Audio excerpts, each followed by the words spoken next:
Nakapiit na si Senador Rodante Marcoleta sa New Quezon City Jail matapos kumpirmahin ng Philippine General Hospital o PGH na hindi na niya kailangang ma-confine sa ospital.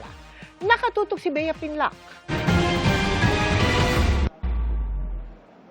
Halos 9 na araw mula nang i-confine siya sa PNP General Hospital dahil sa mga inindang karamdaman.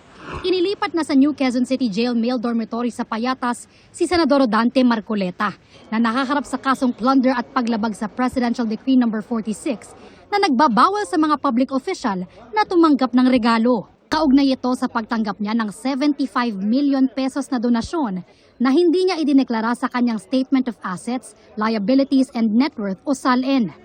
Ayon kasi sa hiwalay na pagsusuri ng UP Philippine General Hospital o PGH kahapon, hindi na kailangang ma-confine pa sa ospital ang senador.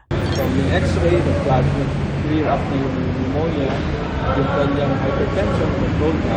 Kinumpirma ng UP PGH na nagkaroon ng pneumonia si Marcoleta, pero bumuti na raw ang lagay nito. Ang rekomendasyon nila, i-isolate muna ng 1 linggo ang senador. Kailangan lang kasi ng LKD ang isolation niya siguro at least 1 more week. Bago dinala sa Payatas ay dumalo muna sa hearing sa Sandigan Bayan si Marcoleta ng naka-wheelchair, face mask at bulletproof vest.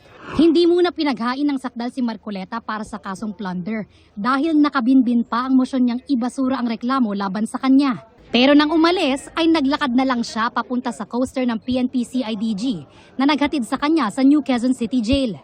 May punto pang kumaway siya sa media. We will be abiding with it. Kailangan may isolated siya, di ba? Dahil nga sa karamdaman niya. And nakita naman na yung facility na yon and the BJMP can abide with. Tulad ng makulong sa Payatas si dating Senador Bong Revilla noong Enero, ay bumisita muli ang mga hukom ng graft court sa New Quezon City Jail. Ito ay para matiyak na may kapasidad itong matugunan naman ang mga pangangailangan sa kalusugan ni Marcoleta. Naghain naman ng not guilty plea sa kaso ang mga kapwa-akusado ni Marcoleta na sina dating Congressman Mike Defensor at mga negosyanteng sina Aristotel Viray at Joseph Espiritu. Pagdating pa lang nila ay may mga pasaring na si Defensor. Yung mga nagtakaw, nakawala. Yung isa na-appoint pa, presidente ng bangko. Si Romualdez, si Saldico, hindi pa rin nakukulong.